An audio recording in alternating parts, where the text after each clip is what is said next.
Welcome to the third episode of Flex. Flex it up, Joe. Flex. Yeah. And Facts. On today's show, we got a special guest, a friend, a great guy, an ex-hockey player, Randy Robitaille in the hot seat.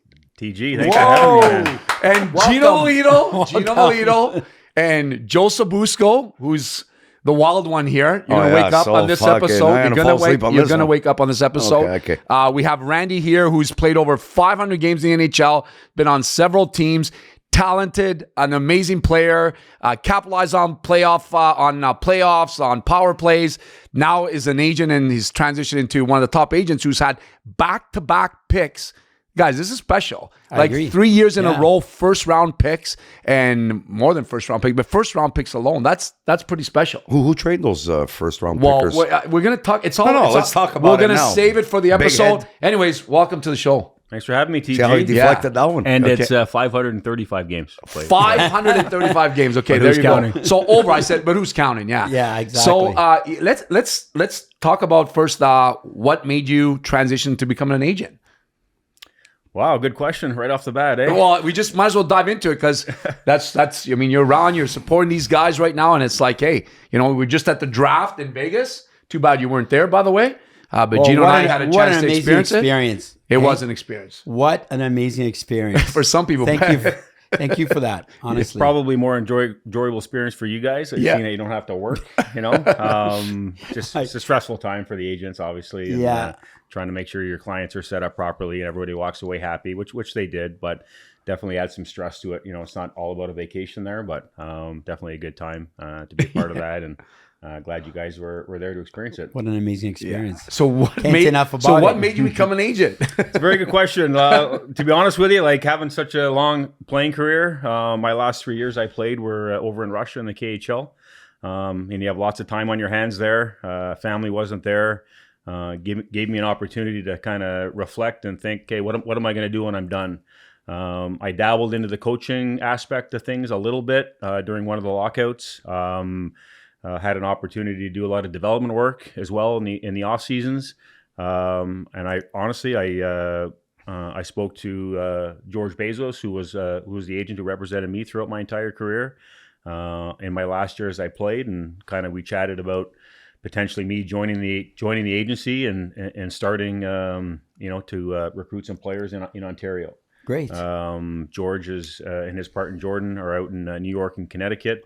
So me being in Ontario gave me an opportunity to maybe look at some new kids and recruit some players that may be going down a different path than the U.S. college route. Yeah. So when I stopped playing, I immediately jumped into the, I guess, advisory agent business, started recruiting some players, and you're training some of them today. Yeah. And that was 11 years ago. So here we are. That's incredible. I was waiting for that plug.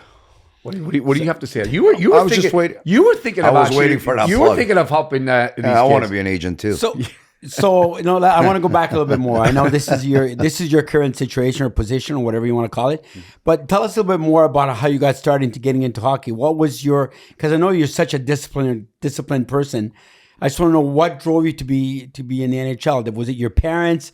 Was it just peer pressure or people you played with? What drove you to say, you know what, I want to be in the NHL? It's the 60 million in his bank account. That's what drove him there. Okay, well, probably that helped a bit. You have to make it first, though. I mean, to be honest with you, I don't really know exactly when the thought was that I'm going to play in the NHL. Like most young children or kids growing up, their parents introduce them to one a sport or two. I played hockey. I played a lot of baseball as well.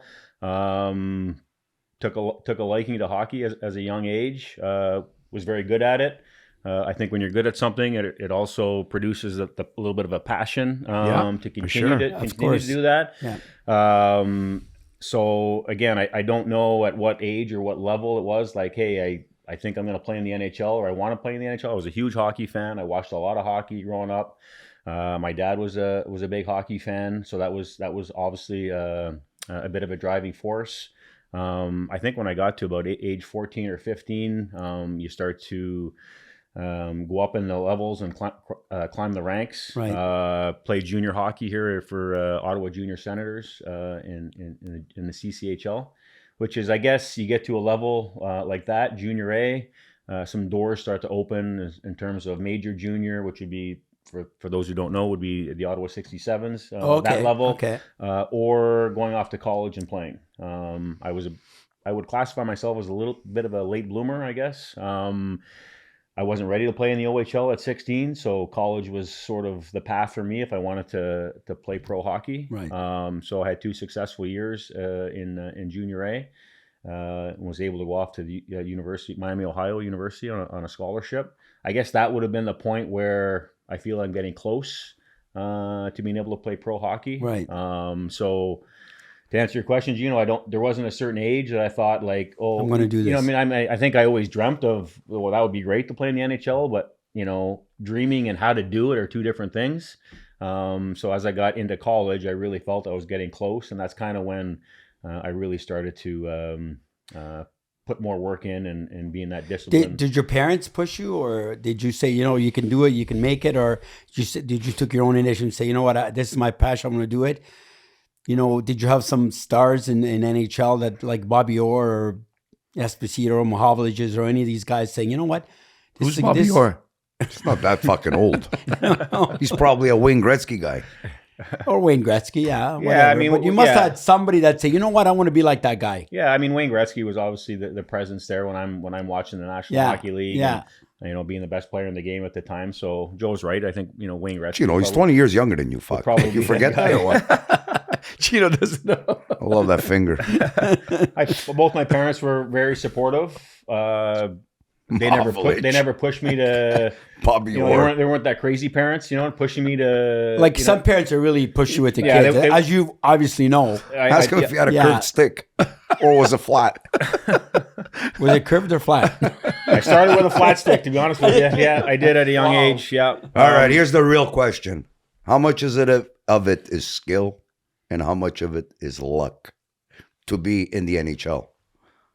Not to where you were at the level that you were at, like the college. That's skill, obviously. Juniors skill, obviously, to be recognized. For sure. But now to be actually pulled in. For sure. How much is it? Is it skill, and how much of it is it luck? Yeah. So I would put in with the skill, because you're not just going to get there on skill alone. You got to have some determination, and some understanding of how much work you got to put in with the skill. Don't get me wrong. If you're not, no, the skill has to be there, obviously. Of course. So that definitely plays a huge part in it. An understanding of, this is a problem. We can get into this later. This is a problem I find with kids today, is that a lot of them have that skill and determination, but they need to be taught how to do it. Like, how are we going to get there? What's the path? How are we going to do that? So definitely skill and determination play a huge part in it, Joe. But the understanding of how to get there is also a big part. I don't believe in luck, to be honest with you. Okay, so this Vegas draft that you guys were all part of, and I wasn't invited. Thanks, but anyways, you were. I know. I'm only kidding. Joe was invited, by the way. I was. Thank you. These kids are all got drafted, right? These kids that got drafted. How many of them are going to actually play?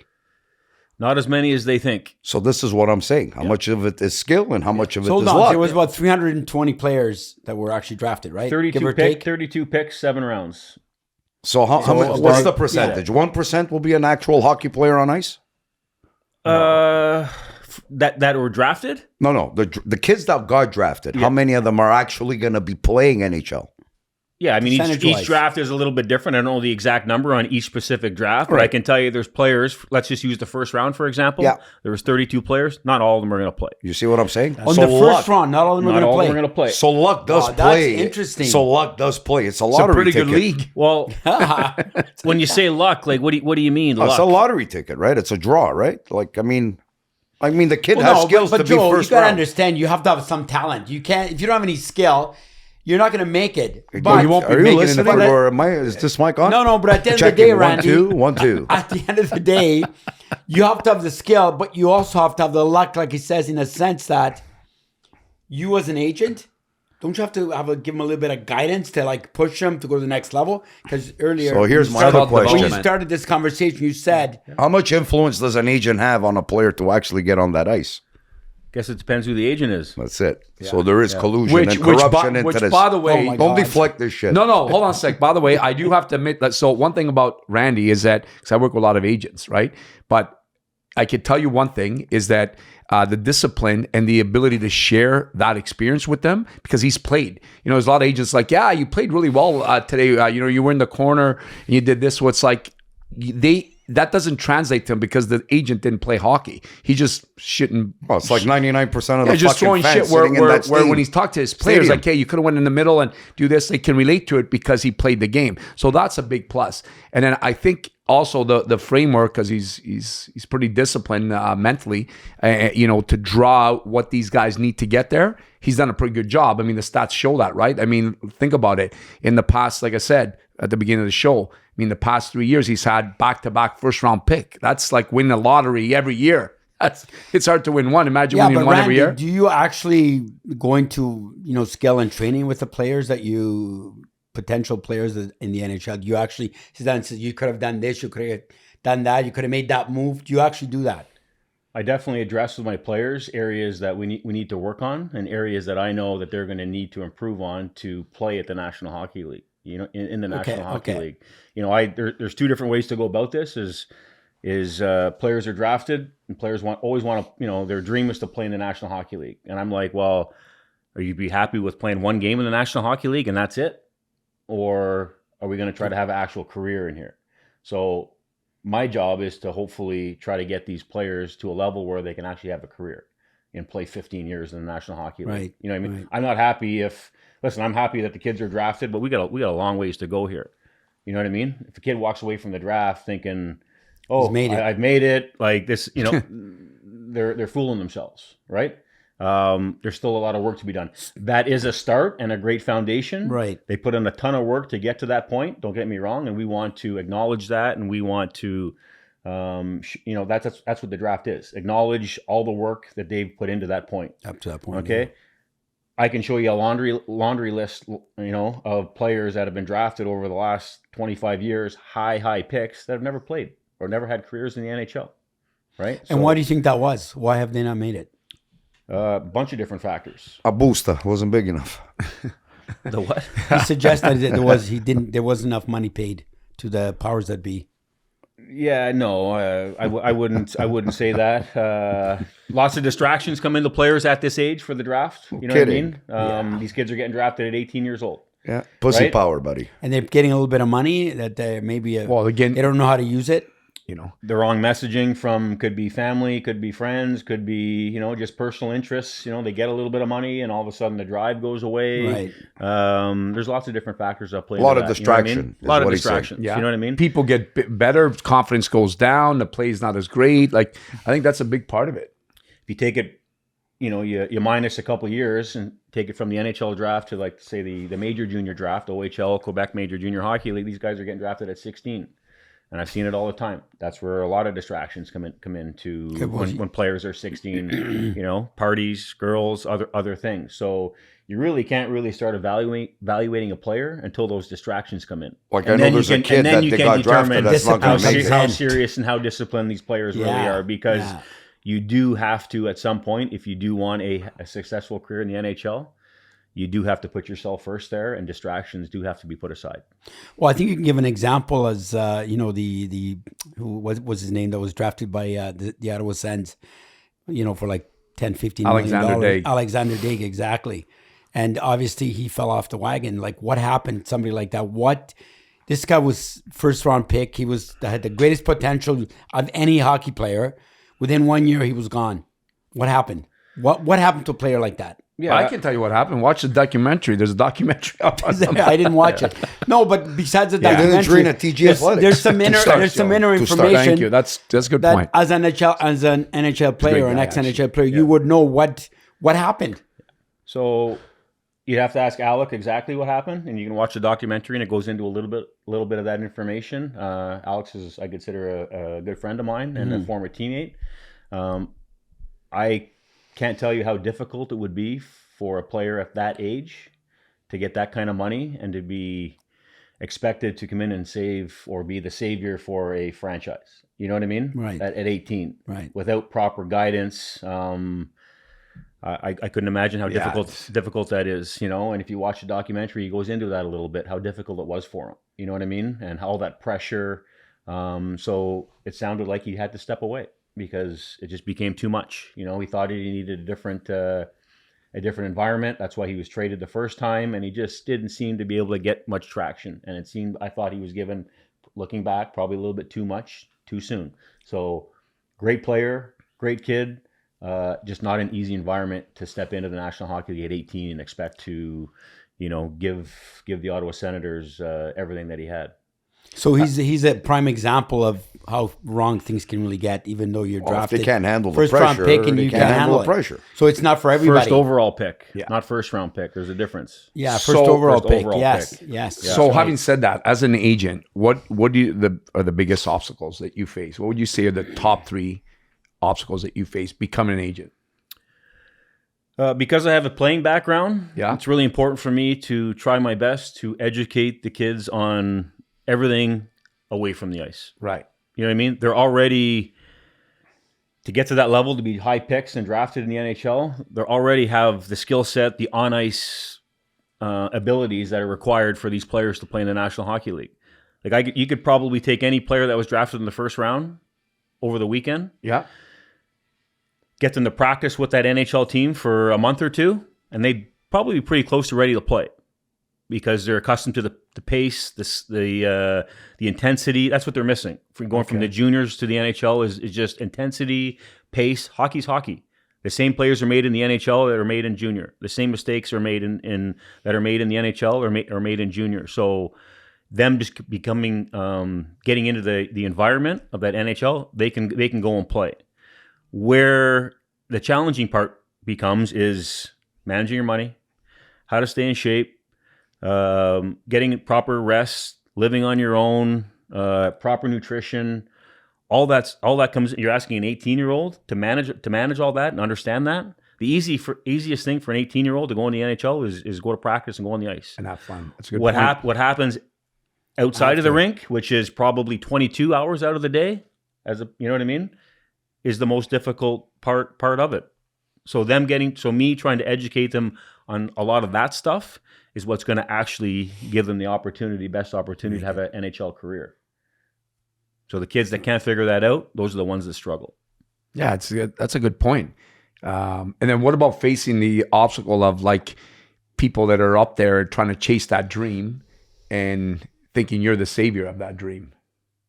How would you kind of describe that? Like you have a lot of people that obviously rely on your expertise, your contacts, your connections, and all that kind of stuff. Because I know as an agent, if I'm a player and I think I'm good, I'd be like, okay, well, I expect my agents. I know that a lot. I mean, but really, I'd rather you answer that question because I know as a competitor, it's really up to you. But it's like, and everybody wants to put the blame on somebody else, right? Like usually when you're in that position. Yeah. So how would you handle that? I provide as much correct information as I can that I believe the player and the family needs for that player to succeed. Yeah. It's up to the player to go execute. I love it. Yeah. That business. So at the end, you're leaving it up to the player. You give them the information and then do whatever you want with it. But I've given you power. After all, information is power. So that's where my playing background comes in, is to give them as much information on that side of things that I feel are really important. Yeah. Along with you got to continue to train. You're 18 years old. You're playing against men. You're physically not ready. That's where Tony comes in and trying to physically get these kids ready to compete and play. I mean, these kids are at a young age are between 160 and 180 pounds. Yeah. I mean, the average weight in the NHL is probably closer to 200 pounds. And there's guys you're playing against that are 230, 240, 6'5", 6 foot, wow. Right? So the physical side is one thing, and then the mental side is the other, right? So as many connections as we have, as many opportunities and doors that we can open, whether it's starting in the OHL, the NHL, Europe, all that kind of stuff, it's really up to the player to want to execute and have the discipline to go and do all that stuff that's required for them to play in the NHL. So what age do you scout these kids, and what do you look for? I'm almost embarrassed to say in this business, but 14, 15 is probably an age where, not that we're representing these players, but you definitely want to identify these players and maybe introduce yourself. in and around the 14, 15 year old age. Okay. Only because the OHL draft would be a year or two away. There'd be some strategic planning going into the draft and trying to determine and having some meetings with the families to try to understand their interests and their path interests, whether it's major, junior, or college. So there is some decisions to be made at that time. But yeah, 14, 15 years old. So as a parent, what's the investment on a program like this to come on board with you? If I like the player, there really is no. I mean, if you're talking financial investment, or there is no financial investment on the player. Wow. Yeah. On a So high. you invest your money on that player. Time and money. Yeah. So really, and I've been in the business now 10, 11 years. If I'm going to reach out to a family or a player because I think there's something there, I really have to believe in that player and that family, right? Because it is a lot of time and effort that goes into it, right? Especially when you're talking to 14 or 15-year-olds. Yeah. So you see that potential at that age. Basically, you're saying, "Hey, this kid's got potential. I'm going to see if I can." I see something. I see a player that understands the game. I'm watching them, multiple times, half a dozen times before I actually make a decision on, maybe do a little background work on the family. Hockey world's small, right? Everybody knows everybody. So are these going to be people that I'm going to be comfortable working with and trying to build a relationship with? If they check off those boxes, then I'm definitely interested. Okay. Right. So you reap your rewards only once they actually start playing and making money. That's when you reap your rewards, right? The way we operate our business for high-end guys, and this is how predominantly the big agencies that represent NHL players, is we make money when the player makes money. Hey everyone, this episode is brought to you by Jano Water. Has a pH level of 7.4, which means it gets rid of lots of toxins and nourishes the body. Now let's get back to the show. So speaking about that, we're going to shift here, Joe, because I know Mario Lemieux is your favorite player. Best player ever. Randy played with Mario player Lemieux. ever. I don't know about that, but Best player ever. Randy played with Mario Better than Lemieux. Gretzky. I'm sure maybe he can share Gretzky had not a chance with some that guy. Some stories. The great one has a great name for the reason, right? No, they made him great. He makes himself great. McDonald's is great, right? McDonald's is great. Yeah. You ever eat their fucking hamburgers? Tastes like shit. But they make themselves great. Maybe share some stories So about a lot of better players than all right, Wayne Gretzky. he's going to share a story about Mario Lemieux. Okay, go ahead. Share us a nice story about Mario Lemieux. First of all, I got a chance to play with Mario. Played with them for about a season and a half. I got picked up on waivers from the LA Kings. Went to Pittsburgh. My first thought was I'm going to get a chance to play with Mario Lemieux. It wasn't like I'm going to play for the Penguins. I'm like, I'm going to get a chance to play with Mario. Mario just came back from retirement, I think the year before. It's kind of weird, right? Going into a team where one of your teammates is also the owner of the team. Yeah. Right? Yeah. It's kind of a different dynamic. Yeah, it would be. This guy's writing your checks as well. So, but one thing about Mario, I can tell you, like one of the best teammates you'd ever have, regardless of on ice performance. Yeah. Just a great guy to talk to. Very calming presence. He's also a big guy, 6'4", 6'5". So obviously, it really like a treat to play with, right? Everybody knows how talented he is. One of the funny stories when I got there is, he didn't practice all the time because he has back problems and different stuff, right? So it's funny because when he was practicing, the practices would be a little bit easier, right? So and when he wasn't practicing, the coaches knew it was time to like push the boys, right? So I quickly realized, like after a couple of practices, guys would be like, "Hey, and is Mario practicing today?" The whispers would start. Like we always wanted, and his nickname was Ace, by the way, right? So when your nickname is Ace, you're doing something right, So the whispering before the practices would start. Hey, is Ace practicing? Is Ace practicing? And guys, I'm not sure. Anyways, when we saw him out there, we're like, yeah, this is fantastic.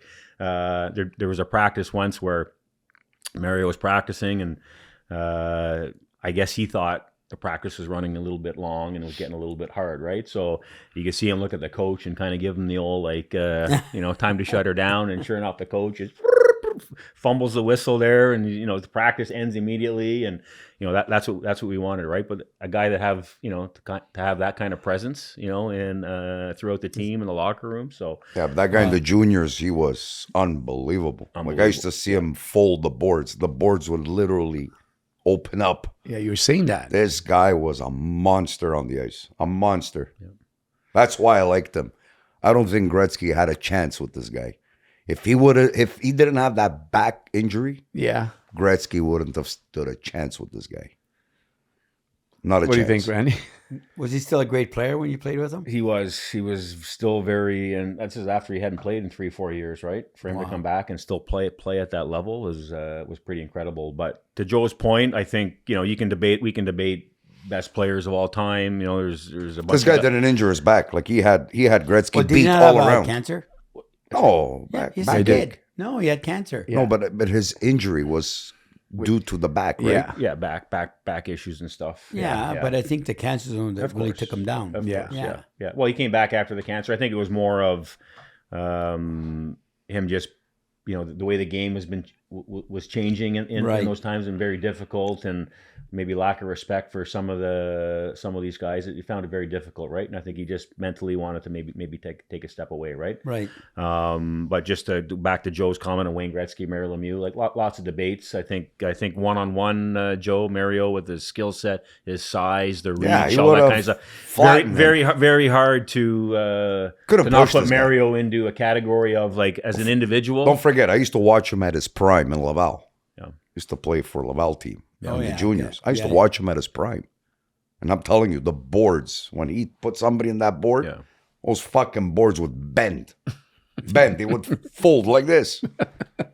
Gretzky was probably the smartest player that could utilize his teammates as well. You know what I mean? right. The way he I can can- see that. Gretzky was You know? protected on the ice. Nobody touched him. Everybody looked at him fucking feather around the ice and prance around like a tutu, but not a hockey player. He never took a shot to the chin or... Come on. Because he got to that level, but because he was so good, Joe Gretzky, he got to that level where they couldn't do that. But why? He was fast. He was who cares? talented. That's not true. That's bullshit. Fast, talented. They were all fast and talented. Not as fast as But they are now. obviously, He was Gretzky- treated like a fairy on the ice. They couldn't touch him. You couldn't cross-check him. Can't you couldn't say look fairy. at him. Can't Why say- not? But he got himself to that level. I Joe. get it. I get it. But that's not It good wasn't for just the- like, oh, this guy. But that's we're not gonna- good for the other players because there was Paul Coffey, there was Jagger, there was all these fuck. I'm these- impressed, Joe. these You, got, were you, top- know, you know some of these. I stopped watching hockey a long time ago Why? because Randy Robitaille retired. well, exactly. Once he hung his shirt, I said, "The fuck am I watching this shit?" for?" Randy ended his retirement in Ottawa. I know that. You know that? Yeah, Okay, good. This guy knows hockey. I'm impressed. but I'm just saying there was a lot of talented players. Chelios, very good hockey player. Yeah, but Joe, you can't say that But Gretzky was not talented. But And he was- became great because nobody bothered him on the ice. well, you When still he have would that skate, talent. when he skated alone. When they give him the puck, oh, Gretzky's coming, don't hit that guy. Don't hit that guy. yeah, but the opposing team would hit that guy. well, they wouldn't. They wouldn't have fucking touch him. What? He was They- protected How many by the body opposing He was team. protected. He was How many protected. body but checks it's- did he really Tony, what are you take? talking No, he about? was. He's my favorite player, but he was protected. Maar kijk, kast is tijd maar alleen. Are you Like saying a fucking no, fairy you know played what on he's the saying? ice. Yes. He's saying that even the opposing team wouldn't touch him Absolutely. because it's the great Yes. Gretzky. Is that possible? Yes. That could actually happen during a game? Yes. He definitely wasn't targeted as if he was just a normal player. Crazy. That's a good answer. Okay. It's not an answer. that I can tell you. Wow. So I that can you're tell you. you're also saying that the opposing team may have been a little bit more lenient on him than they would have the other players. Oh. In certain areas, definitely. Yeah. Wow. If he grabbed the Interesting. puck in the corner, you think they fucking charged him? Good call, Joe. Not a I never chance. thought that. I thought Oh, the opposing it's normal. team, He was also they'd the name and slaughter face you of no matter hockey. what, because they're there to win the game. Doesn't matter who you were, but I guess what you're saying is Gress was a little bit more protected in a sense that He's know a the fairy. player he was. Don't say that. So what were your challenges? What He were, was. what were the I most know he's gonna what be were the listening to challenges this that you had podcast. Couldn't give a playing fuck. He's a playing fairy. as a pro? You must have had some challenges that you probably is it like your everyday ritual? Is it like the nervousness? Like there must have been some challenges. Yeah, I mean, Like what are they? every players have different Yeah. challenges depending on But what was yours? Like there was got to be something. me just not being drafted to start with, right? And always having to. Prove yourself. I felt really comfortable in every other league I played in. like really comfortable that I can go and just do my thing. The NHL was difficult at times for me to feel that comfortable and actually play the way I wanted to play. Really? Yeah. Why? I don't know if it was not being drafted, always having to prove myself, never felt at the NHL level maybe the confidence from the coaches that are maybe needed to really bring the best out of you. I'm not blaming the coaches. I'm not, I had full responsibility in my career and how I felt and how I thought. I'm just giving you an inside look and how I felt a lot of times throughout my NHL career was I was always trying to keep myself in the lineup or, play higher in the lineup. Never really felt 100% comfortable to go out that I could make mistakes and still be put back out there. I mean, you try to do anything and not make mistakes in life, like it's difficult, right? Yeah. So especially at the NHL level, you can't be, when you're playing, the game is so quick, you got to go out and just play and react. If you're worried about making mistakes, you're not going to play as well. I remember practices, just when your confidence goes down, like I felt like I couldn't even handle the puck in practice, right? And having to go out and play a game, coming off a shift, feeling like crap, putting my head between my legs, trying to get out of this mental struggle of where's my confidence? Why they don't have it tonight? You know what I mean? That's the challenge. That was Were the you challenge training for me. with Tony back then? Yeah. See, if you would have known Tony, He's trained with me for a long time. Yeah. No, I'm saying in the that's- NHL when he was at NHL level, was he training with you? Yeah, he had one of the best. He was training with you. Yes. Not when I started Not my when he started. career, but probably end. 5-6 years in. Yeah. And And to Tony's, it's the best I've ever felt. When Tony Yeah. took you in, Yeah. because he He also takes care of mental, Yeah. not only just physical, but he does also the mental Thank you, job Joe. on people. Thank you, Joe. No, I see it. I see it with your members. He actually, not to just brag because he's on the show, but he actually had one of the best tests in Philadelphia ever on the ice, like just his shape wise, that even the people that were testing, we actually shared the results, probably dig them down in our old shows, that they couldn't believe, So when they did these results, how big did your head get? well, no, it was just rewarding Huge. because these guys did train. I mean, he trained with lots of NHLers, and the training that we did back then was almost, I call it, it's almost the same now because now it's all about the stress adaptation. There was severely stress adaptation. It wasn't easy. It was very challenging, but they took that attitude and that speed, that power that they gained into their game. That's why it was very tough to duplicate. Now there's a little bit more science. I've changed my ways of training, but I still add a lot of that. Tony, I component as bust well. your balls No, because that's I see your people, yeah. and you know what? The improvements they they make. they are It's very true. different. And Yes. it's true. Thank you. Your workouts do work. Yes, thank you. Even though I bust your fucking Yeah, balls. thank you. 'cause Thank you. that's- You know what? that's At the end of the I day, myself- your Thank NHL you. experience, it sounds like you never had the confidence because you always had to be on. Like when you're in the NHL, you're on 24/7. Yeah, but he just Like, told you're you never- you're Gino, never off. It's So- a mental state. He wasn't he Yeah, was but good. he never but felt mentally- confident in himself, 'cause right? That was a mental No, problem. I'm very confident in myself and my abilities. However, at the NHL level, it's a bit of a different animal. And if you don't feel the confidence from the coaches, that takes away your inner confidence. Right. I always felt, I don't know, that does that make sense? I'm not sure. Yeah, you didn't feel supported by the coaches. I'm confident in my probably. ability. Yeah. NHL's tough. Yeah. There was stretches in the NHL where I thought I was the best player on the ice for stretches in the NHL. Right. Didn't matter who I played against. But there was also lots of stretches where I didn't feel that I could play to my level that I felt I could. So You know like what I mean? like all of us, you have off days. I think we all have off days. There's days that you're on no matter what. Well, I'm going you to more conquer than today. some, I'm going to kill today. Blah blah. But you get those days. It's like, what the fuck am I doing? It's like I just don't feel it. Like we all do, guys. He gets 5 out of 7 those days. This guy. I'm not kidding you. So you were an offensive player, as you know, great player, and you got amazing hands, and you've scored some amazing goals. So people say that if you were playing in the NHL today, because the game is not clutch and grab, and you can't really, hit, and the skill that you had, they say that you probably would have almost doubled your points of what you had in your career. Would you agree to that? Tough to say, and I don't want to be that guy to say like, oh, if I No, was playing but today and I do appreciate the game today. Yeah. You know, the rule changes probably would have benefited a player, not just me, but a player like me. There's lots of them. Yeah. Just being a little, I guess, undersized for an NHL standard, a little bit less clutching and grabbing, a little more offensive opportunities. I mean, you still got to do the other areas and stuff, but I probably would have preferred to play now as opposed to when I played. But again, no excuses. That's when I played. That's when you got to show up. You know what I mean?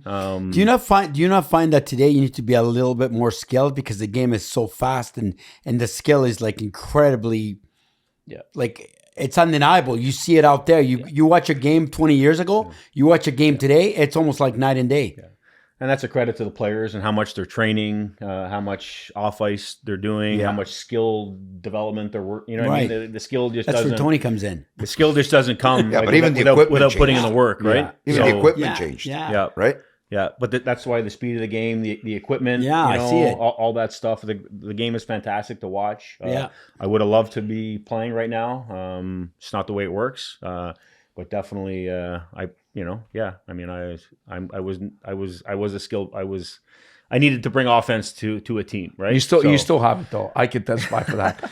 But you do still have it. Seriously, this guy's amazing on the ice. So you share the progress with others. You take clients in at 14. I've seen you recruit some of these guys. You've done great so far. Give me that list of those disciplines that these kids need to do. I'm 14 years old. Give me the discipline. You just met with my parents. What are my daily disciplines I need to do? What am I coming out of that meeting with Randy Robitaille? Great question, Tony. Yeah. That is a great question because I'm impressed with you. You come up with that all by yourself? Yeah, that's right. At 14 or 15, I got to be careful on how much information I'm giving them. Yeah. You know, they're still 14 and 15.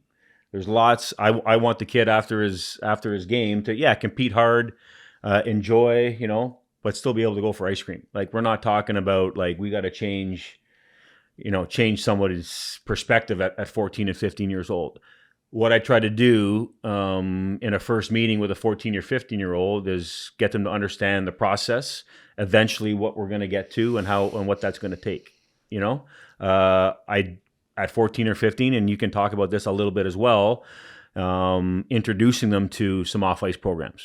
Mm-hmm. Maybe we're not going to train like an NHL player just yet or an Olympian, but at some point we gotta get you into the gym. We gotta start working on the foundation and your coordination and your muscles. These kids are still growing, right? So walking away from a meeting with a family and a player or a kid at 14 or 15 is just getting them introducing them to me, what I've done, how I've gotten there, and how I can help.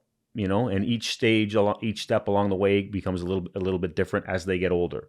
More things become available, like we talked about the OHL draft, and then next is the NHL draft, OHL college, all that kind of stuff, right? So it's not walking away from a meeting at 14 and 15 thinking they got to go attack the world, because you're still 14 and 15 years old. Right. But just giving them an understanding of what I've been through, how I've gotten there, and how I can help, in their journey, essentially. So how do you deal with parents, like a parent like Joe that thinks he knows it all, right? How would you deal? I stay away from them. How would you deal with a guy like a Don't parent? edit that one. Go fuck yourself. How would you deal with a guy? How would you deal with a parent that thinks they know the realistic. game more than you do? And I don't know the game at all. Fuck, no, I know. but I'm It was realistic. a joke. It was a That's joke. fine. How Still go do you fuck deal with yourself. a parent? Because there is a lot of parents. I have them in my business I admire the fact that they believe in their kids. Their kid's going to be in the NHL because that's what every parent kind of tells me. And I have a little quote in my slideshow of a percentage that make it to the NHL because it's a pretty good league. But I admire the dream. How do you deal with that? Because that must be a tough thing to do. Yeah, it's especially when you're dealing with these kids of these ages, the parents are an important piece here.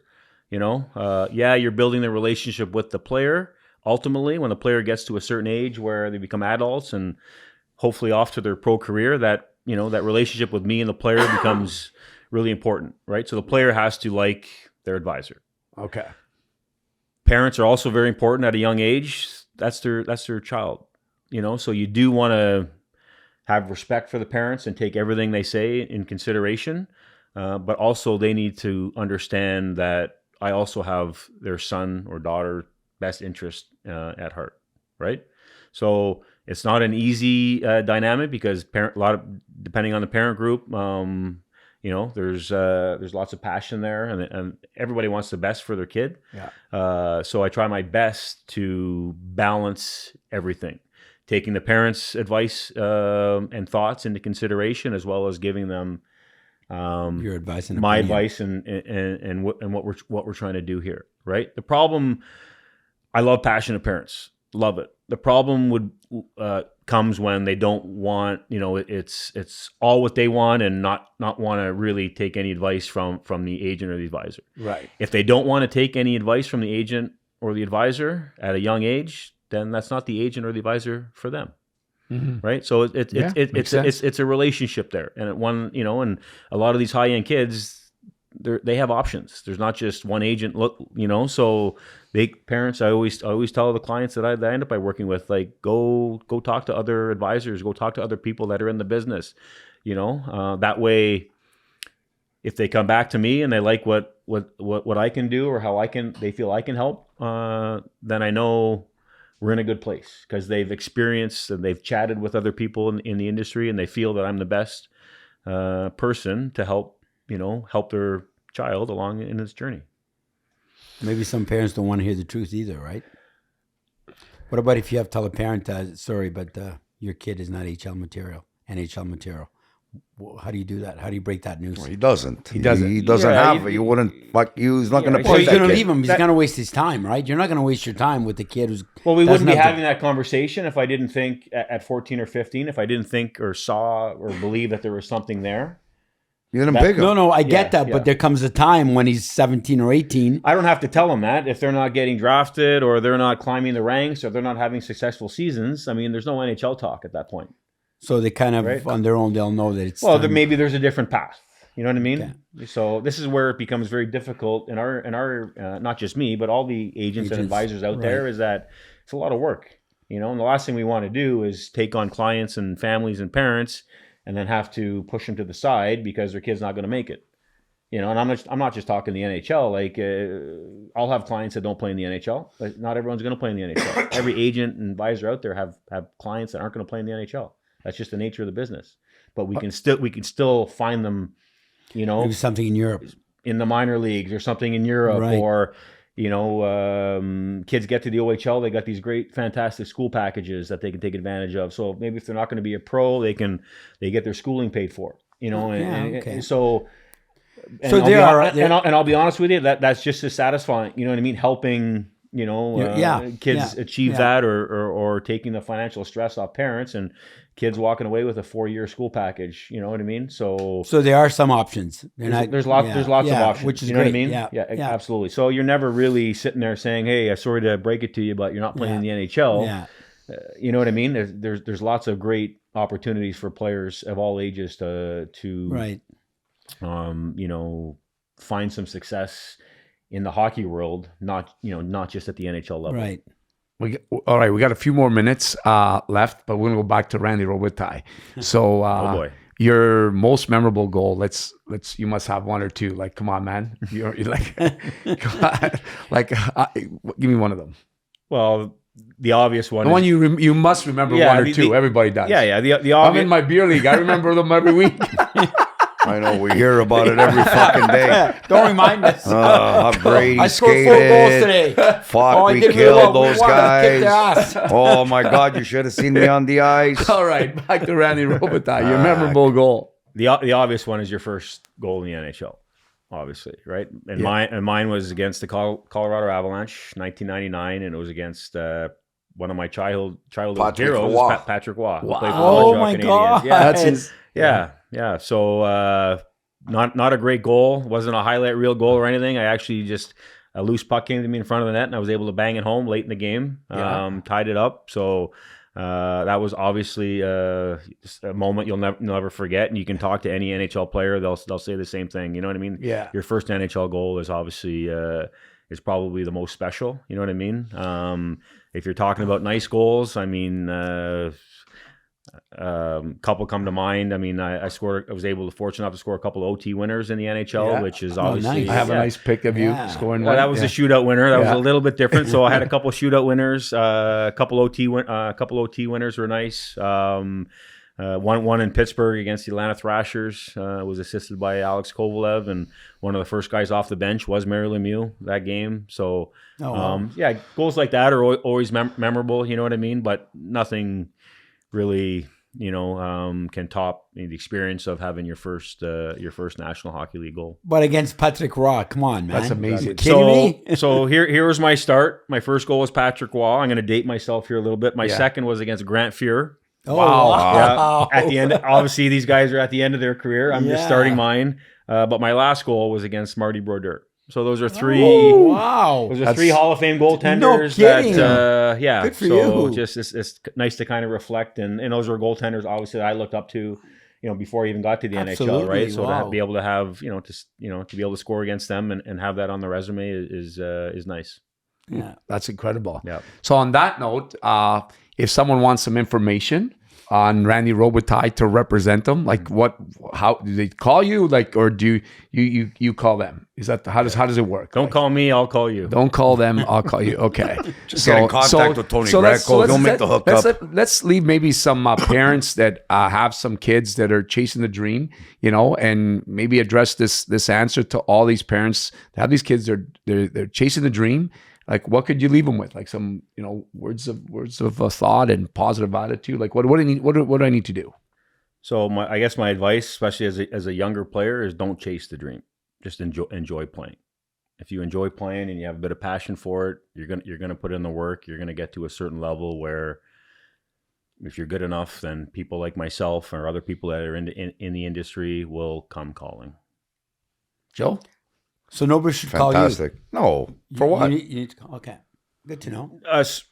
They can call me for sure, but Yeah. we're our part of our job is to recruit, right? Right. So He's got to find you. I'm a parent. I have a son who I think is the greatest in Yeah, the world. you think. I know. If he Probably has a lot was, of he would have parents seen like him. that. they can definitely call me, and I can do some research and stuff, but it just doesn't mean that we're going to be Calling him. working together. Yeah, Every exactly. parent thinks I their kids are great. And everybody works a different way, and Yeah, there's lots of really good people out there, but yeah. Of course. Yeah. I want to It's open a up an different- agency for parents.